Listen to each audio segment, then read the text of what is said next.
નમસ્કાર, playground the sport શોમાં આપનું સ્વાગત છે. આપની સાથે હું છું પાર્થ મોદી. દર્શક મિત્રો, પ્લેગ્રાઉન્ડ ધ સ્પોર્ટ શોમાં આજે વાત કરીશું રેડ બોલ ક્રિકેટ ટીમ. અને આ વાત એટલા માટે કારણ કે બાંગ્લાદેશ સામેની 2 ટેસ્ટ મેચની સિરીઝને લઈને પ્રથમ જે મેચ રમાવાની છે એની ટીમની જાહેરાત થઈ ગઈ છે. એક બાજુ દુલીપ ટ્રોફી ચાલી રહી છે. દુલીપ ટ્રોફીમાં જે નથી રમી રહ્યા એવા 6 ખેલાડીઓને સ્થાન આપવામાં આવ્યું છે ટેસ્ટને લઈને. અને ખાસ કરીને દિગ્ગજ ખેલાડીઓ પણ આ ટેસ્ટ મેચની અંદર સિરીઝમાં આપણને જોવા મળશે. એટલે એક આનંદવાળી વાત ક્રિકેટ રસિકો માટે વિરાટ કોહલી જોવા મળશે. અને સરપ્રાઇઝ પણ છે ખેલાડીઓ માટે કારણ કે નવા ખેલાડીઓને પણ તક આપવામાં આવી છે. એટલે આજે આ મુદ્દે ચર્ચા કરવી છે કે રેડ બોલ ક્રિકેટ અને એમઆઈ ટેસ્ટ મેચ જ્યારે રમાવાની છે તો કેવા પ્રકારના રોમાંચની શક્યતાઓ છે. 19 સપ્ટેમ્બરથી આ શરૂ થશે. આ જ મુદ્દે ચર્ચા કરીશું. ચર્ચામાં આપણી સાથે સ્ટુડિયોની અંદર ઉપસ્થિત છે સ્પોર્ટ એક્સપર્ટ અશોકભાઈ મિસ્ત્રી. અશોકભાઈ, આપનું સ્વાગત છે કાર્યક્રમમાં. Thank you so much. દર્શક મિત્રો, કાર્યક્રમમાં આગળ વધીએ તે પહેલા એક નજર કરીશું સ્પોર્ટ રિપોર્ટ પર. સામેની 2 ટેસ્ટ મેચની સિરીઝ માટે ટીમ ઇન્ડિયાની જાહેરાત કરવામાં આવી છે. ચેન્નઈમાં 19 સપ્ટેમ્બરથી રમાનારી મેચ માટે 16 ખેલાડીઓની ટીમ પસંદ કરવામાં આવી હતી.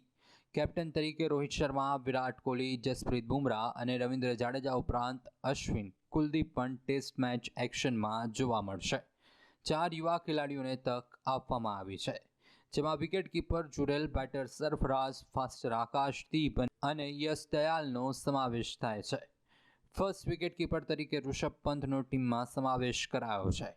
આમ તો બાંગ્લાદેશ સામે રમાયેલ 13 ટેસ્ટ મેચોમાં 11 વાર ભારતનો વિજય થયો છે, જ્યારે 2 ટેસ્ટ મેચોને બાંગ્લાદેશ ડ્રો કરવામાં સફળ થયો હતો.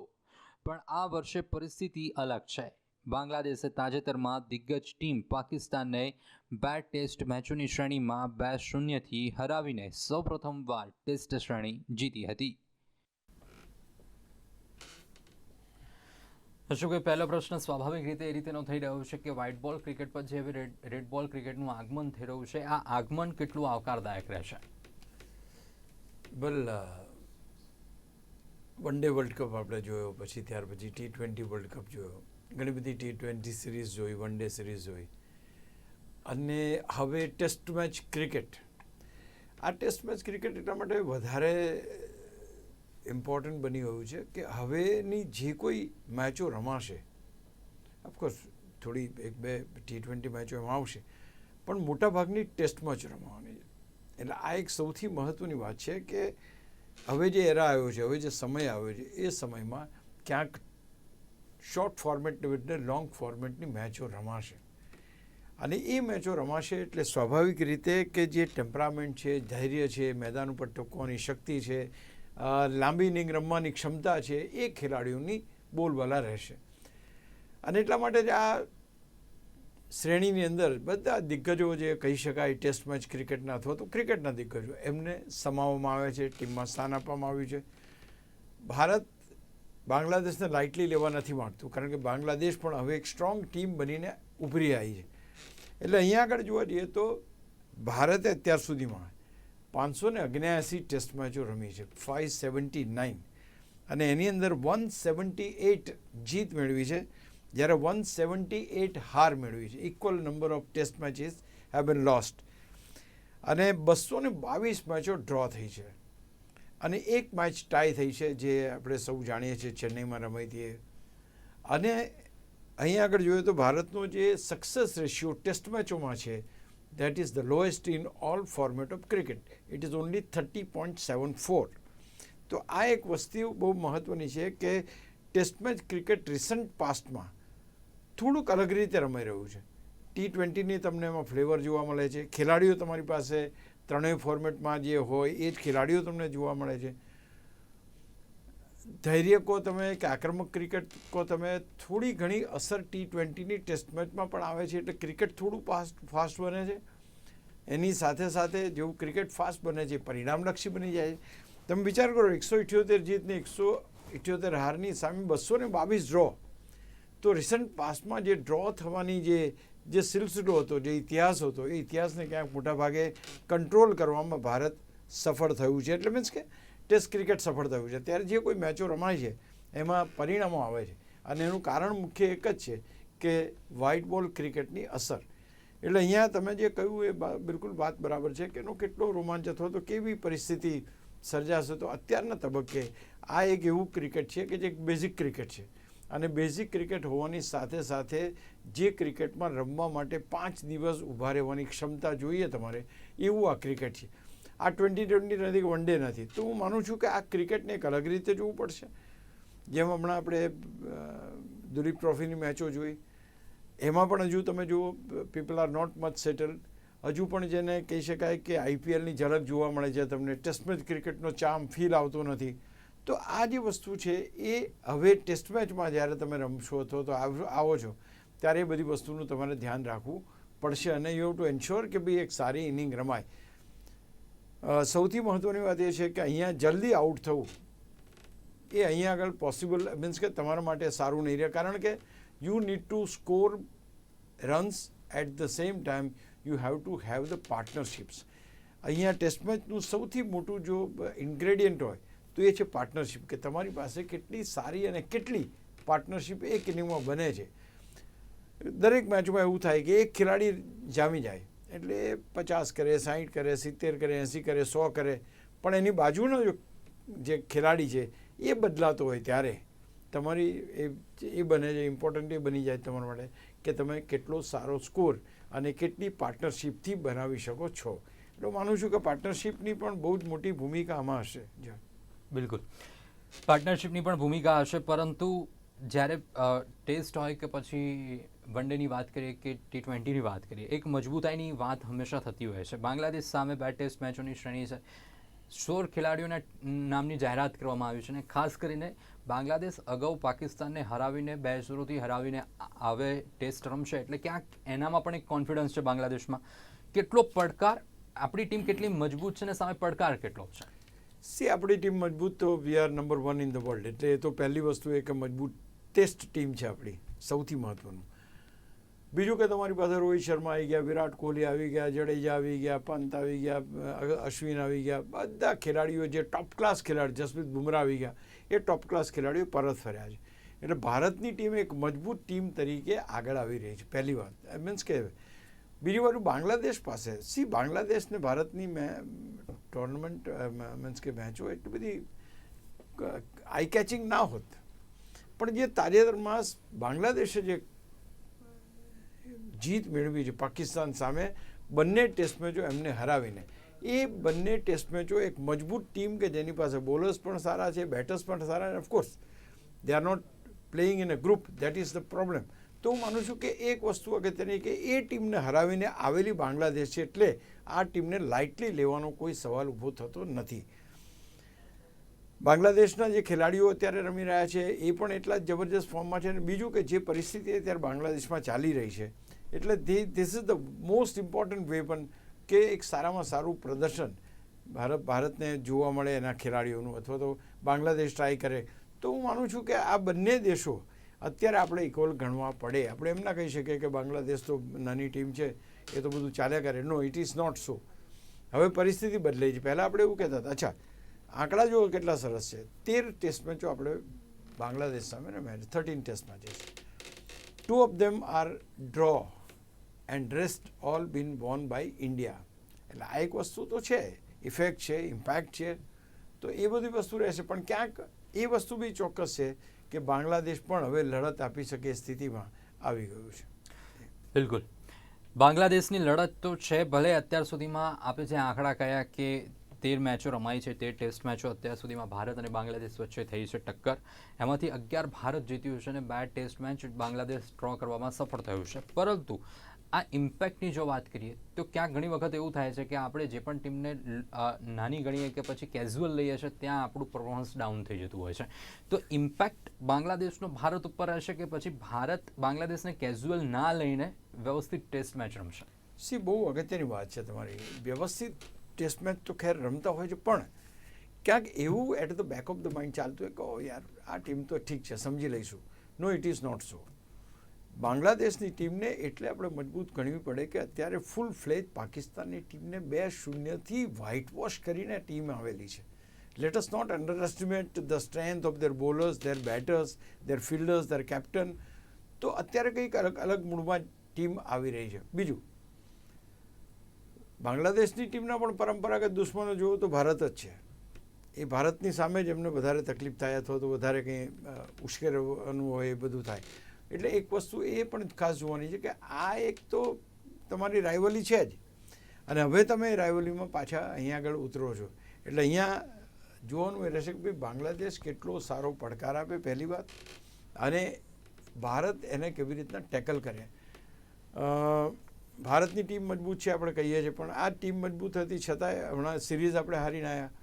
તો ક્યાંક વન ડેની વર્લ્ડ કપની ટીમ આપણી જોરદાર છતાં આપણે ફાઇનલ ના જીતી શક્યા. T20માં આપણે ચેમ્પિયન બન્યા. તો there are mix things happening. એ જ્યારે મિક્સ થિંગ હેપનિંગ હોય તે વખતે આ જે ખેલાડીઓ છે ટીમમાં એમની જવાબદારી પણ એટલી જ વધતી હોય છે કે કઈ રીતે આ ટીમને જીતાડવામાં આપણે મદદરૂપ થઈએ. એટલે હું માનું છું કે everyone is concern about it, અને બધાને ખ્યાલ છે કે તમે બાંગ્લાદેશની ટીમને તદ્દન કાઢી નાખવા જેવી માનવાની કોઈ જરૂર નથી. ગમે ત્યારે પરિસ્થિતિમાં ફેર પડી શકે છે, અને એ લોકો આપણને ભારે પડી શકે છે એમ બી કહી શકીએ તો એમાં અતિશયોક્તિ નથી. જી બિલકુલ, ભારે પડી શકે છે એ પરિસ્થિતિની સામે. જ્યારે બેન્ચ સ્ટ્રેન્થ આપણે જોઈએ તો જે ટેસ્ટમાં જે ટીમ ઉતરવાની છે 16 ખેલાડીઓના જે નામ સામે આવ્યા છે, દિગ્ગજ ફૂલ ફ્લેજ ટીમ કહીએ તો પણ નવાઈ નહીં, કારણ કે વિરાટ છે, રોહિત છે, જાડેજા છે, અશ્વિન છે, બુમરાહ છે, રાહુલ છે, ફૂલ ફ્લેજ આખી ટીમ મેદાનમાં ઉતરી રહ્યું છે, અને ઘર આંગણે પણ. તો કેટલી મજબૂત અને આખી ફોજ લઈને ઉતરવું એ કેટલું યોગ્ય, આ બંને પ્રશ્નો એક સાથે. બહુ સરસ તમે વાત કરી, because there are two things in it. પહેલાં તો શ્રેણી જીતવી છે. ગૌતમ ગંભીરે જે રીતના એ કર્યું છે કે ભાઈ આપણે શ્રેણી જીતવી છે, બરાબર, પહેલી વસ્તુ એ. બીજું કે વર્લ્ડ ટેસ્ટ ચેમ્પિયનશિપની જે પરિસ્થિતિ છે એ પરિસ્થિતિને ધ્યાનમાં રાખીને આપણે વર્લ્ડ ટેસ્ટ ચેમ્પિયનશિપના પોઈન્ટ પણ એક પણ જવા દેવા નથી. એટલે ક્લિયર કોન્સેપ્ટથી એવું રમવું છે કે ભાઈ આપણે આ શ્રેણી 2-0થી જીતીએ. બીજી બાજુ એ પરિસ્થિતિ હોત, પણ એ પરિસ્થિતિની સામે થોડો કાઉન્ટર આર્ગ્યુમેન્ટ એને એ થાય છે કે ભાઈ બાંગ્લાદેશ જેવી ટીમે જો પાકિસ્તાન હરાવ્યું તો એ ભારતને પણ હરાવી શકે. લોજિક તો બરાબર છે, ક્રિકેટ છે, કંઈ પણ થઈ શકે, કોઈ પણ હારી શકે, પણ એટ ધ સેમ ટાઈમ જે રીતના આંકડા અત્યારે છે એ પણ ભારત માટે એટલા જ મહત્ત્વના છે કે it is not that much for them to this thing. અને અહીંયા બીજી વસ્તુ જોઈએ તો બાંગ્લાદેશની ટીમ એ લડત આપવા માટે પ્રખ્યાત છે. દે વિલ ફાઇટ, અને એ કંઈકનું કંઈક નવું કરવા માગશે કે આપણે ભારતની સાથે ટેસ્ટ મેચ રમતા હોઈએ તો એક નવી ઊંચાઈ ઉપર ક્રિકેટને લઈ જવા માટે ટ્રાય કરશે. અહીંયા એ બી બહુ સિગ્નિફિકન્ટ છે કે જો તમે ભારત જેવી મજબૂત ટીમ સામે રમો છો તો તમારા જે અપગ્રેડેશન માર્ક્સ પણ વધારે આવે. એટ ધ સેમ ટાઈમ જો આપણે એમ કહીએ કે અપગ્રેડેશનની સાથે સાથે તમે ટીમના ખેલાડીઓની પરિસ્થિતિ તમે જો તો તમને એમ થાય કે ના, આ ટીમ પણ મજબૂત બની શકે છે. અહીંયા થોડીક વાત એમ છે કે ભાઈ બાંગ્લાદેશના ખેલાડીઓની અત્યારની રમત પાકિસ્તાનમાં એમને જો 2-0થી જીતાડી શકતી હોય તો ભારત માટે પણ એ પડકારરૂપ બની શકે. એટલે આ એક વસ્તુ બહુ સમજીને ચાલવા જેવી વાત છે કે ક્રિકેટમાં કોઈ પણ ટીમ નબળી નથી. 1983માં ભારત જ્યારે વર્લ્ડ કપ જીત્યું ત્યારે કોઈને સપને ખ્યાલ નહોતો કે આપણે વર્લ્ડ કપ જીતીશું. એટલે અનસર્ટેનિટી તો છે. અને જ્યારે તમે ભારત પોતાની ફોજ ઉતારી રહી, તમે જે શબ્દ વાપર્યો, ફોજ એટલે ઉતારી રહી છે કે વર્લ્ડ ટેસ્ટ ચેમ્પિયનશિપમાં આપણે રમવું છે. We wanted to strengthen our position. અને બીજી સૌથી અગત્યની વાત, ગૌતમ ગંભીર એમ માને છે કે હવે જે પછી જે કોઈ ક્રિકેટ રમવાનું છે એ ક્રિકેટ રમીને એમાં જીતવું એ અગત્યનું. એ વર્લ્ડ ટેસ્ટ ચેમ્પિયનશિપ આવશે. સૌથી મહત્ત્વની વાત એ છે કે વર્લ્ડ ટેસ્ટ ચેમ્પિયનશિપની ફાઇનલ ભારતે જીતવી છે, અને એ જીતવા માટેનો જે વિશ્વાસ છે, જે કોન્ફિડન્સ છે, એ કોન્ફિડન્સ આ બધી સિરીઝથી આવે છે. એટલે હું માનું છું કે અત્યારના તબક્કે આપણને એમ લાગે કે આ બધી સિરીઝ જે રમી રહ્યા છે એનું પરિણામ તો એકતરફી આવવાનું, પણ ફોજ ઉતારવાનું કારણે કોઈ પણ મેચ ભારતે ગુમાવી નથી. આપણે એ પ્રમાણે એકચ્યુઅલી તો લંકા સામે રમવા ગયા તે વખતે બી એવું થયું આપણે કે એક શ્રેણી હારી ગયા, એક શ્રેણી જીત્યા. તો હી સેડ કે I want all the players, મારા બધા જ પ્લેયર્સ હાજર જોઈએ કે જેથી કરીને તમે કોઈ પણ મેચ હારો નહીં. એટલે પહેલેથી જ પૂરેપૂરી તૈયારી સાથે ભારતની ટીમ ઉતરી છે. પછી ફેરફાર કરો એના કરતાં પહેલેથી જ આ ટીમ અને આ ટીમ સામે તમારે ટકરાવવાનું છે. એટલે એ one way it is excellent કારણ કે તમે જ્યારે એમ કહો છો કે આ ટીમ સામે તમારે રમવાનું છે એટલે તમારે એના plus minus pros and cons એ બધી વસ્તુની સ્ટડી કરવી પડે. અને હું માનું છું કે વિરાટ કોહલીની ટીમ, ગૌતમ ગંભીરની ટીમ એ તૈયારી ચોક્કસ કરી હશે. બિલકુલ, તૈયારી તો ચોક્કસ થઈ રહી હશે અને વર્લ્ડ ટેસ્ટ ચેમ્પિયનશિપને લઈને જે તૈયારીઓ થઈ રહી છે, દુલીપ ટ્રોફી પણ ઘણા ખેલાડીઓ રમી રહ્યા છે અને નવા 4 ખેલાડીઓ, યુવા ખેલાડીઓને તક મળી છે. અને જો ખાસ કરીને જો વાત કરવામાં આવે તો મિડલ ઓર્ડરના બેટર છે સરફરાઝ ખાન, વિકેટ કીપર ધ્રુવ જુરેલ છે, આકાશદીપ છે, ફાસ્ટ બોલરમાં યશ દયાલ છે, ટીમમાં સમાવેશ કરવામાં આવ્યો છે. આ પ્લેયર આ તકને ઝડપી શકશે કે પછી ટીમ કે ગૌતમ ગંભીર જે રીતે આશા રાખી રહ્યા છે કે ઉપયોગ કર્યો કે આમાંથી કંઈક બહાર નીકળી શકે, એ નીકળશે? પહેલી વાત બહુ સ્પષ્ટ વાત એ છે કે ભારતે પોતાની ફૂલ ફ્લેજ ટીમ ઉતારી છે. એટલે તમે રોહિત શર્મા, વિરાટ કોહલી, રવિન્દ્ર જાડેજા આ બધાને જ્યારે તમે ટીમમાં લીધા હો ત્યારે એને ટીમમાં રમવાનું છે એ કન્ફર્મ છે. એટલે એમને તો રમવાનું જ છે, પહેલી વાત. બીજા ખેલાડીઓ જે નથી રમી શક્યા અથવા તો નથી રમ્યા અથવા તો એમને તક મળે ત્યારે શું કરશે એ બહુ અગત્યનું એટલા માટે છે કે અગેન 5 ખેલાડીઓ એવા હતા. મુકેશ કુમાર છે, રજત પાટીદાર છે, કેએસ ભરત છે, વોશિંગ્ટન સુંદર છે. આ બધા ખેલાડીઓ ગઈ માર્ચમાં રમાઈ જ્યારે ટેસ્ટ શ્રેણી ત્યારે ટીમમાં હતા, અત્યારનો ભાગ નથી. તમે વિચાર કરો કે તમારી life as a test match cricketer કેટલી છે.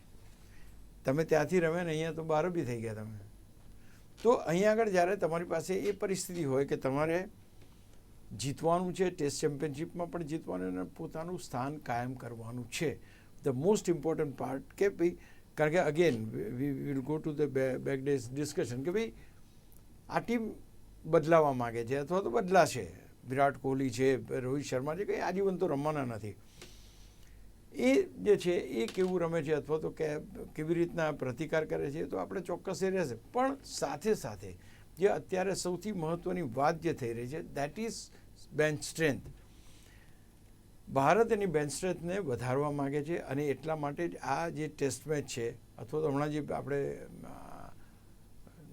જે ટ્રોફી રમાઈ ગઈ દુલીપ ટ્રોફી એની આપણે વાત કરીએ તો બધામાં એક જ પ્રયાસ કરવામાં આવે છે કે રોહિત શર્મા, વિરાટ કોહલી આ બધા દિગ્ગજો જો રિટાયર થશે તો ભારતનું શું? તો ભારત એક તક શોધી રહી છે કે કઈ રીતે નવા ખેલાડીઓ તૈયાર થાય, બેન્ચ સ્ટ્રેન્થ વધે ભારતની અને ક્યાંક સાઇઝેબલ. અત્યારે બી આપણે નંબર 1 તો છીએ જેમ એઝ વી સેડ કે પણ ક્યાંક એમ કહી શકાય કે હા આ ટીમ જીતી શકશે એવો કોન્ફિડન્સ લાવવા માટે આ બધા યંગ ખેલાડીઓને પણ ટીમમાં સમાવવામાં આવ્યા છે. પરિણામ કેટલું સારું આવે છે, કેટલું ઊંચું આવે છે, કેવી રીતના આવે છે તો સમય બતાવશે. પણ ભારતે પોતાની મજબૂત ટીમ અહીંયા ઉતારી છે એટલે બે વસ્તુ બની કે we are not underestimating Bangladesh.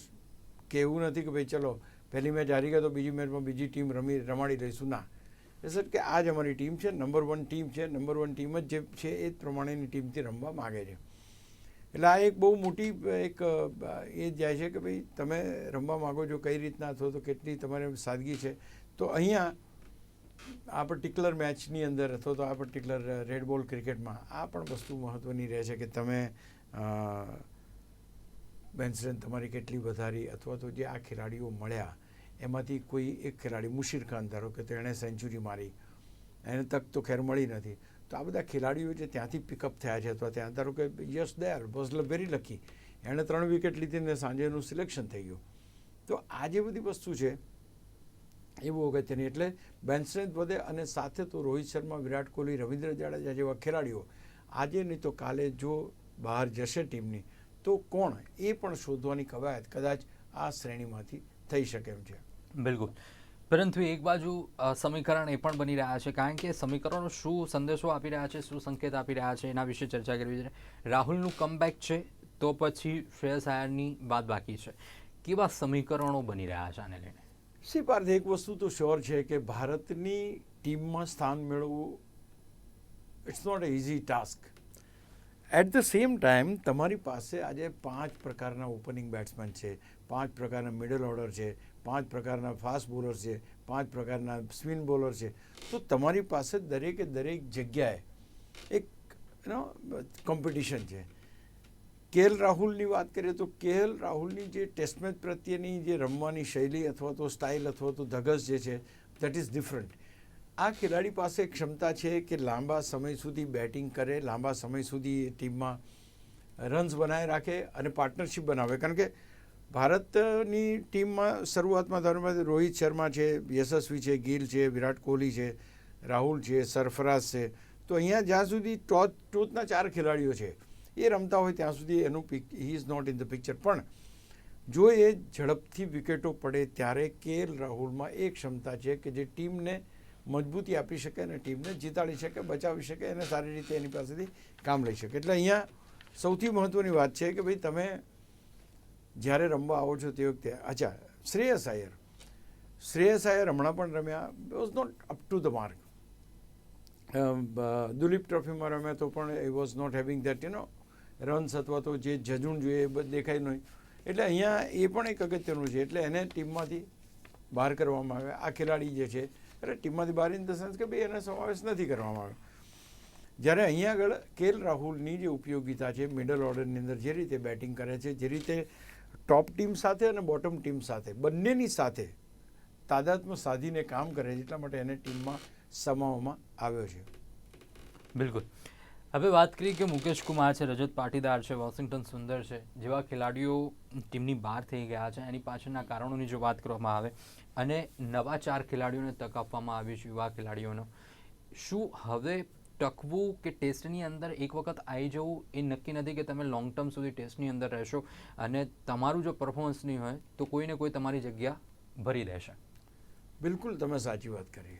You did got the chance to play for India, પણ એ તમે એને એન્કેશ ના કરી શક્યા. કારણો ગમે તે હોય. એવું બી હોય કે ઘણી વાર ટીમમાં સિલેક્શન તમારું ના થયું અથવા તો ઓપનિંગની જગ્યાએ મોડા મોકલ્યા. પણ અહીંયા આગળ કહેવાની તાત્પર્ય છે કે આ જો 4 ખેલાડી અથવા તો 5 ખેલાડીઓની કેરિયર અથવા તો એમનું સિલેક્શન એબિલિટી એ માત્ર 6 મહિનાના ગાળામાં જો આટલી બધી ડ્રાસ્ટિક ચેન્જ લે એ સારું ના કહી શકાય. તો સૌથી મહત્ત્વનું છે કે તમારે રમવું પડશે, તમારે પરફોર્મ કરવું પડશે. જે 4 ખેલાડીઓ સરફરાઝ છે, જુરેલ છે, આકાશદીપ છે ને યશ દયાલ છે, આ 4એ પુરવાર કરવું પડશે કે અમે આ પેંગડામાં પગ નાખી શકીએ એમ છીએ. ઇટ ઇઝ વેરી ઇમ્પોર્ટન્ટ કે અત્યારની જે ટીમ છે એ ટીમ કયા સ્થાને કોણ રમે છે કરતાં કોનું ટીમમાં સિલેક્શન થાય છે એની ઉપર વધારે ચાલી રહી છે. અને એ પરિસ્થિતિમાં આ બધા ખેલાડીઓ 4ની સામે 4, તો અહીંયા આગળ રોહિત શર્મા, વિરાટ કોહલી લગાતાર 50 મેચો, 60 મેચો, 70 મેચો એક સાથે રમે. આ ખેલાડીઓને એવી તક નથી પડતી. 1 કે 2 મેચમાં રમ્યા, આવ્યા અને ગયા, બીજા એમની જગ્યાએ આવી ગયા. આ ટીમ સામે શું થયું આપણને ખબર નથી, પણ એની જગ્યાએ બીજા 5 આવી ગયા. એટલે હવે આમને રામ રામ, તમારે જવું તમે જઈ શકો. તો આ એક સૌથી અગત્યની વાત છે કે અહીંયા સ્ટેબિલિટી નથી. તમારી પાસે સ્ટેબિલિટી એટલા માટે નથી કે જો તમે પરફોર્મ નહીં કરો તો કોમ્પિટિશન એવી જબરજસ્ત કે તમને ટીમમાંથી બહાર કરવામાં આવી શકે. એમાં કોઈ બેમત નથી. એટલે આ એક વસ્તુ જોઈને ચાલવાનું તમારી પાસે કે તમને મળેલી તકનો ઉપયોગ કરીને સૌથી વધુ રન અથવા તો સૌથી વધારે વિકેટ લઈને જો તમે તમારી જાતને પુરવાર કરી શકો છો તો હું માનું છું કે that is only going to help you. બીજા કોઈ તમને હેલ્પ નહીં કરે સિવાય કે તમે પોતે જ તમારી જાતનું એસેસમેન્ટ કરો. બિલકુલ. ખેલાડીઓએ પોતે જ પોતાની જાતનું એસેસમેન્ટ કરવાનું છે, કારણ કે જો પરફોર્મન્સ નહીં આવે તો તમારી જગ્યા કોઈકને કોઈક ભરી લેશે. અને ખાસ કરીને જે રીતે હવે ખેલાડીઓ IPL છે, IPLની અંદર જે ખેલાડીઓ નીકળી રહ્યા છે અને સતત કહેવાય ને કે બેન્ચ સ્ટ્રેન્થ મજબૂત થઈ રહી છે, એટલે ચોક્કસથી એ જ વસ્તુ છે કે મલ્ટી ટાસ્કિંગ અને કહેવાય કે ઓલરાઉન્ડરની હવે ટીમ ઇન્ડિયાની જરૂરિયાત હોય કે તમારે ઓલરાઉન્ડર તો બનવું જ પડશે. એવી પરિસ્થિતિનું ક્યાંક આવનારા દિવસોમાં નિર્માણ થઈ રહ્યું છે. આશા તો એ જ રાખીએ છીએ કે બાંગ્લાદેશ સામેની 2 ટેસ્ટ મેચોની શ્રેણી છે એમાં ટીમ ઇન્ડિયા જીતે. 19 સપ્ટેમ્બરથી શરૂઆત થઈ રહી છે, એટલે જોઈશું કે કેવા પ્રોઝ એન્ડ કોન્સ હશે, કેવા સમીકરણો બની રહ્યા છે. પરંતુ અત્યારની રજૂઆતમાં અત્યારે બસ આટલું જ. અશોકભાઈ, આપ અમારી સાથે જોડાયા, દર્શક મિત્રોને માહિતી આપી બદલ આપનો આભાર. Thank you so much. દર્શક મિત્રો, પ્લેગ્રાઉન્ડ ધ સ્પોર્ટ્સ શોની અત્યારની રજૂઆતમાં અત્યારે બસ આટલું જ. ફરીથી મળીશું. નમસ્કાર.